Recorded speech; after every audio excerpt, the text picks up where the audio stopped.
Hello বন্ধুরা, আজ আমি খিচুড়ি বানাবো লাঞ্চে। তার জন্য এই যে ডালটা আগে নেড়ে নিচ্ছি। এখানে 3 রকমের ডাল দিয়েছি, মুগ, অড়হর, আজকে ছোলার ডাল দিয়েছি। ঠান্ডাটা আজ ভালোই পড়েছে, তাই ভাবলাম আজকে একটু খিচুড়ি বানাই।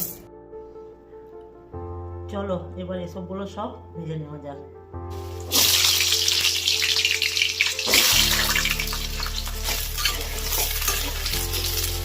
সবজির মধ্যে আদাটাকে ঘষে দিয়ে দিচ্ছি।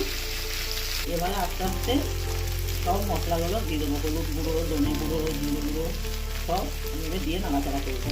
এবারে সব আনাজগুলো এই খিচুড়ির মধ্যে দিয়ে দেবো। একটু চিনি দিয়ে দিলাম। এবার পরিমাণ মতো নুন দিয়ে দিচ্ছি। এবার খিচুড়িটা আমি দিয়ে দিলাম।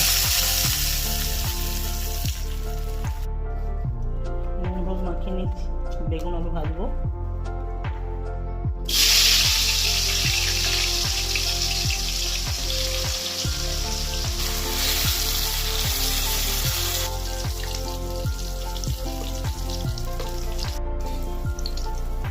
খিচুড়ির সঙ্গে ধনে পাতার বড়া কে কে খেতে ভালোবাসো? চলো এবার খাওয়া যাক। তোমাদের আজকে কি মেনু বন্ধুরা?